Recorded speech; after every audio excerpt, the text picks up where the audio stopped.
Hello, my name is Luzecu, and I would like to welcome you to the very first installment of our most nostalgic segment, titled Sins of Our Fathers, in which we reflect on our fathers' lack of affection and why a particular battle group was nerfed into non-existence. Today, we will be focused on an interesting interaction between the Resonance ability and the old version of the Nora Wells relic. The Resonance ability reads that at the beginning of each of its turns, this champion gains damage for one turn equal to the amount of Nora your opponent generated through spells, relics, and abilities in the last two turns. Now, the interesting thing is that the Nora Wells relic used to provide 8 additional Nora to both yourself and your opponent on your respective turns. So it wasn't considered very great because you didn't really get a Nora advantage out of it, and it did cost you about 30 Nora to deploy. So nobody really played it that much. However, when you combined it with the ability Resonance, you actually ended up providing 8 additional damage per relic to your units with Resonance, which is a huge damage boost.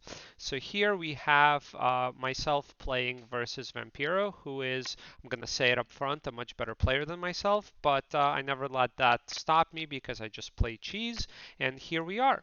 So my first deploy is the Corsair, which is a great unit with Resonance. I ended up combining, obviously, FS because that's where the relic is, with ST because that's where a couple of the useful resonance units are. So I'm going down with the turtle because he has pseudo range and he's tanky and he has resonance. He's just a fantastic, fantastic unit. Let me go ahead and speed up the game just a tad here so we don't have to sit through the boring parts. And I'm going to be going up top with the Jackai Snow Whisper. He is stealth, so it's kind of nice. He also has resonance, obviously. Um, and my opponent deploys that Blood Imp guy, who is also a fantastic unit. He has Scrapper, so I'm going to do my best not to let him attack me, not to let them proc that Scrapper. We'll see how that goes. And he deploys the Stitch Librarian. It has detection, and it can, teleport around pretty well. So he can return it back to the bottom if he feels that his deployment, his matchup is unfavorable. I do elect not to go into the middle font here because I'm kind of scared of what Vampiro can do. Maybe he can throw some spell at me, whatever, whatever. I just rather give him the extra 2 AP for not having to walk in the font, and or 3 AP, whatever it is that the Ice fonts take, the Savage Tundra fonts take. And there you go. You see me deploying the Nora Wells relic, the first one. So next turn, I'm going to be giving him 8 Nora. I will be getting 8 Nora myself the following turn, but I will already have the additional 8 damage. So you see my Corsair has 22 damage and my Whisper has 20 damage out of nowhere, which is kind of nice. So I'm going to walk in the font, I'm going to shoot him in the face one time. I do a lot of thinking this game, which I generally don't do, but I was kind of scared of Vampiro. Props to him. Um, I do elect to drop the poison trap here instead of deploying because I really don't want him to proc Scrapper. Because I'm mainly a damage battle group, that's how like basic attacks is how I do damage. I deploy the trap behind me because when he loses his AP, I want him to be right in my face, and that is what he's gonna do. I also drop the obelisk there because A, I want to uncover all of my runes as quickly as possible, and B, because I want to protect against Seism. So there it is. I only get one attack, of course, and I don't want to take hits back, so I will turtle in this situation. Because I'm still in the font, and I figure I can kill him next turn if necessary. Oh, and poison kills him anyway. That of course gives him, because he's at 3 hit points, and he is two. He has 2 ranks of poison on him, or not ranks, but whatever. So he's gonna take 2 damage. Then the following turn he's gonna take 1 damage. So he's gonna die. So he goes back so he can keep the Nora Globe. which is just fine. I do deploy the Jedi Disciple, who is kind of the main part of this battle group because he's long range and he has swap. And yeah, this guy has a lot of speed. So when you have high damaging units, you obviously want to attack with them as much as possible. So the high speed there, look at that, 27 damage just from deploying. Now, if you noticed, he did deploy the Draxar Scion, and that bad boy does have backlash, which is kind of the perfect answer. I apologize. The perfect answer to this battle group, right? Because my Norwell relics generate Nora, which with backlash does damage to them. So they're gonna be gone this turn. They're gonna be destroyed. However, because he has received Nora on his turn, um, I will still have damage the following turn, which is, I think, something he did not account for. Um, so yeah, I still have one more round of high damage here. Now, I'm thinking of what to do here. I obviously don't have the kill on the Harbinger, so I like to do something cheeky. I think at the end of the day it was worth it because it guaranteed me a kill. You'll see it, I won't spoil it for you. Um, I wonder if you can spot it before it actually happens. Um, but yeah, I was kind of proud of myself with this play. As many blunders as I do during this game, this is probably one of the better plays.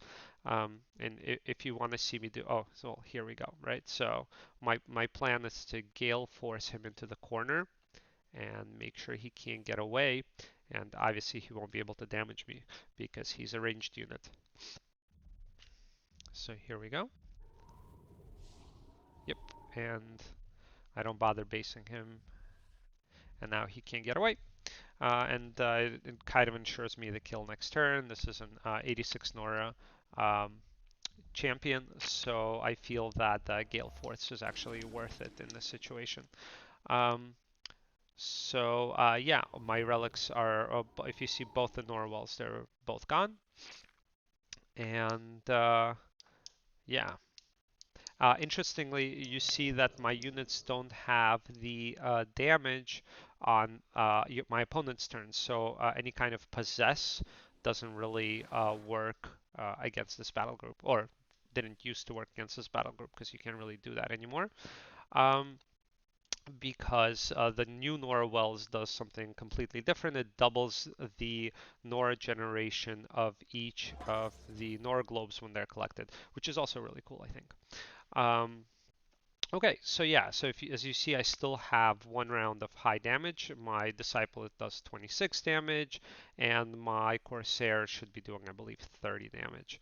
Um, also, this is one of the reasons why I run Pilgrimage in this battle group, because it's very easy to proc the uh, quest damage in this situation.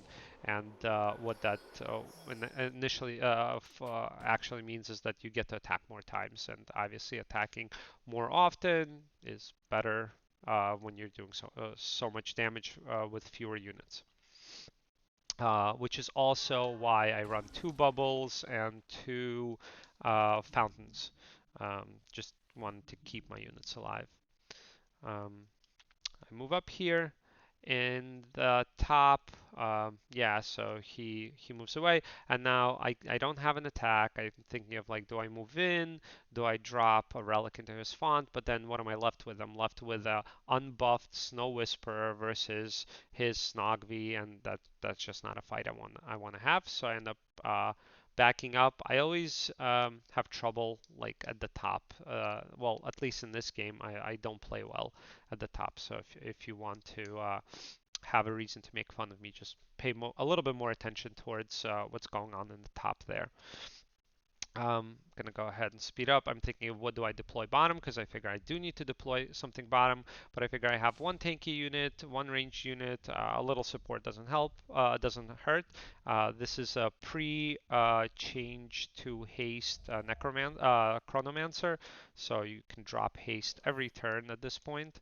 And once again, it plays into that theme of attack a lot with high damage units. You want to haste your disciple, your corsair. Actually, you cannot haste corsairs because the Tortons cannot have their speed altered in any way. Um, but yeah, I take a good bit of damage there. He walks his scion into the font because he doesn't want me deploying there. And yeah, his librarian is already up to 9 charges, which isn't really that big of a deal for this battle group, right? Because with 2 Nora wells, you're just generating so much Nora anyway, it doesn't really matter. But yeah, so he drops a spell that sets the world on fire here, or at least this font. Um, and I realize he also uses the best spell in the game, which is Planar Disturbance. So I know not to swap going forward for the next couple of turns, which is fine. Um, Better it happened to the Chronomancer, obviously, than the Disciple. Um, so I'm not sure how this interaction would work, right? So I double tap here, and to finish the kill, I do Frigid Barrier. But I don't know if if I would have cast Frigid Barrier first, if I would have taken that damage on moving. So I don't know if I didn't know what was the interaction like, so I did it this way. Probably would have been smarter to do it the other way. And yeah, so now I go ahead and bubble the Torton because he's already just a 16 damage just due to um, pilgrimage, and we want to keep him alive. Mm, not much else is going on. He's gonna move up the Snogvi, pressure me top, force me to deploy something up top. But meanwhile, my relics are slowly ticking down. They will come back eventually. Just 3 turns left. I don't know what to do top. I'm bad at this game. And I mean, like, I have options, right? I'm not sure what I want to do. I do deploy, yep, or Mimic, which is a fantastic unit. It doesn't really do anything special in this battle group. I just need it to fill, like, spots, and it's pretty good. It's pretty good, especially with Torton out, because Tortons have high base damage and high base defense. So he mimics that high defense, high damage, and he becomes pretty good. Very tanky and has decent damage. So yep, I turtle there. Try to figure out where to stand, and yeah, I go ahead and heal the disciple. Just this is the battle group that never dies, or at least that's the hope.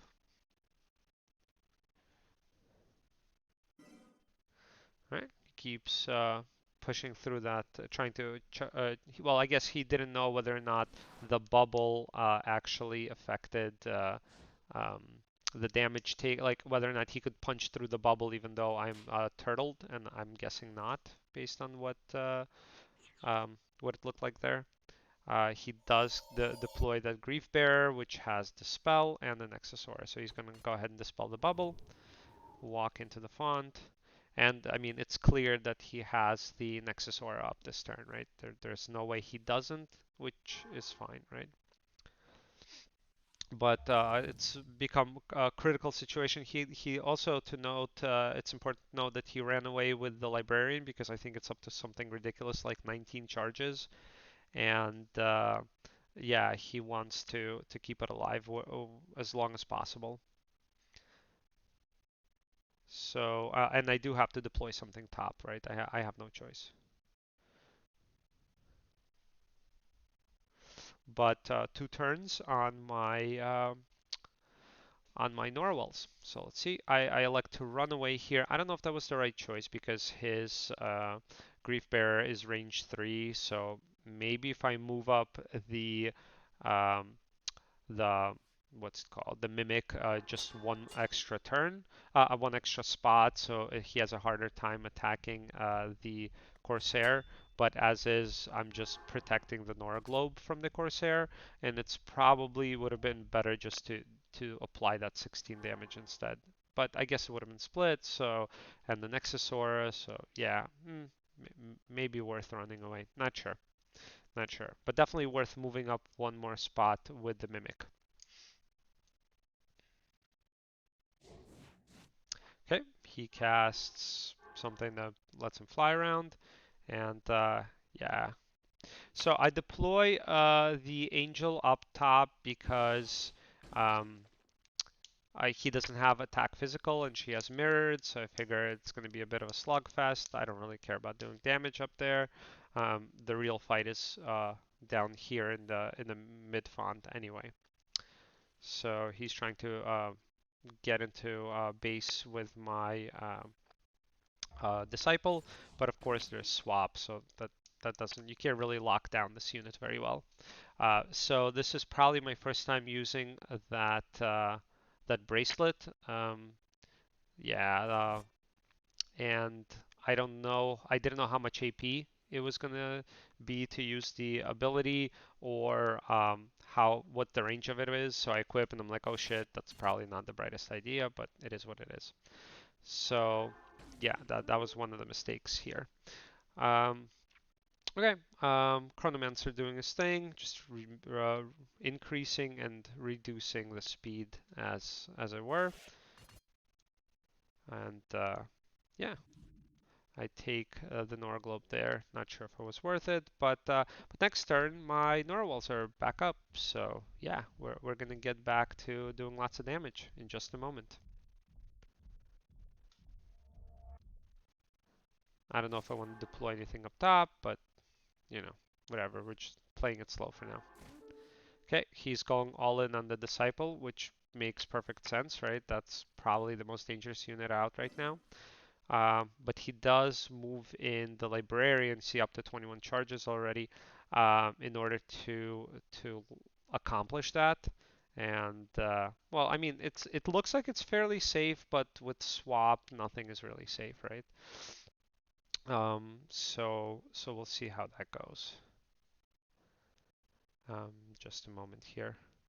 Ooh, okay, was a bit of lag there. Oh, and he deploys Minotaur. Um, yeah, that he's doing. I think he's doing well, but yeah, I have the speed on the Mimic, so I'm kind of thinking of how to get this kill. Oh, and I apply the haste. I was thinking where I want the haste, and I put it on the disciple because I figure that next turn I'm gonna have the disciple buffed again with the Nora Wells, so I want the speed on that guy. Um, so let's see. I want to get that kill. I'm thinking of how to do it, and of course the old teleport into a swap situation, always good. Apologies. So yeah, I feel like I'm doing pretty well considering I do drop Norwells, and I'm thinking of what I want to drop. I was thinking of dropping a second Norwells, but instead I drop a trap so he can't get in, but that's silly because he can't move right now anyway. So yeah, that trap was kind of a waste. But next turn, that Disciple is going to be doing 18 damage, and he's going to have a lot of speed. He does get the kill on my Chronomancer, which is fine. He's kind of a... I'm fine losing support, right? And so right now it's 2 versus 3, but I do have a unit advantage at my top, right? And I deployed another Snow Whisperer because we're back up to doing big numbers, right? So now we have 11 speed, 18 damage, not bad.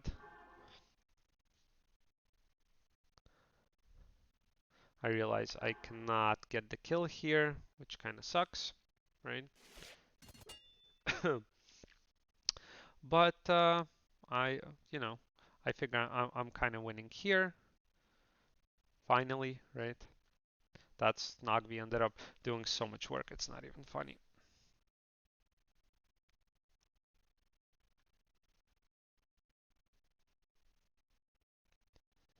thinking if it's worth a Pygmy Stampede to get the kill on that flying unit, but instead I elect to bubble and drop another Nora Wells because I want to keep my Disciple protected as much as possible.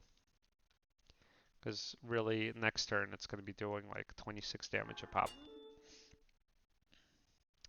And he elects to go after the Mimic as the only available target. This is actually a good play, right? So he sacrifices.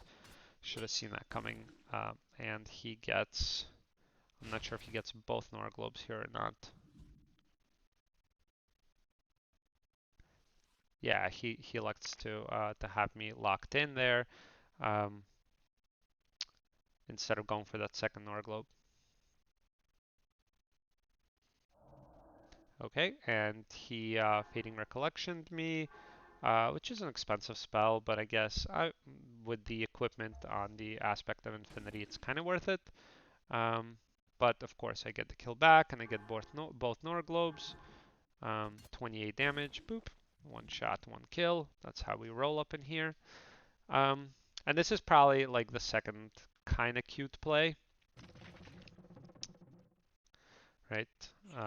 Pygmy Stampede into the swap, and yeah, a lot of damage coming out. Probably not worth it to attack with this hippo. Probably should have just left the bodies around, just make them deal with the units, just as swap targets, right? Another Corsair deployed, and now I'm handily winning up top. He has to deal with a very heavy damage unit. Uh, Two very strong units at the bottom, at the mid font, and now he also has to deploy something top, right? He can't deal. He can't just let it be. He does deploy that Draxar Corsair, rather Scion with the backlash, but it's going to be at least 2 turns. So yeah, he elects to call it a day there. Um, yeah, so that was a good battle, a good fight. I obviously won just on the back of my battle group. I will let you go ahead and have a look at it here real quick. Um, Let me just see if I can pull it up for you. Now, oh, there we go. And yeah, so the battle group was pretty self-explanatory. I actually changed it up a little bit since that game that we just watched. But yeah, your backbone was these 1, 2, 3, 4, 5, 6 resonance units and the 2 Norwells, and the rest is just focused around keeping them alive or buffed or something of that sort. You might ask here, I'm not going to go through the upgrades or details about why I chose what I chose here, simply because you can't really play this battle group anymore because of the Norwells no longer doing the same thing. And I want to, so like, why did I bother showing this game, right? And to a large extent, it's because of nostalgia, right? I really enjoyed this battle group, and I was thinking about the 1 or 2 players that are hopefully watching this video who no longer play POX, or maybe you have put it, aside for a bit. And I was hoping that by showing you a battle group that I feel nostalgic about, it would awaken some nostalgia in you and get you to come back and play with us some more because this game is getting better and better every upgrade, or rather every time there's a change, and there have been quite a few. I feel that it's becoming more balanced.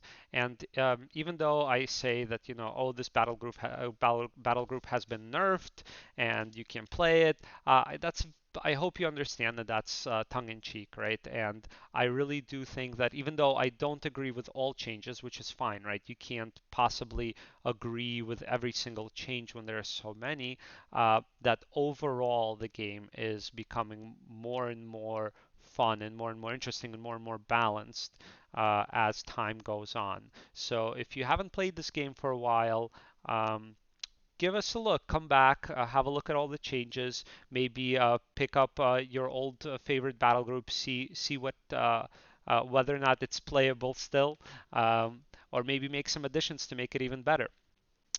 If you, for instance, feel that you don't have the um, runes that you need because back in the day it was a big grind fest to get runes. Don't worry about it.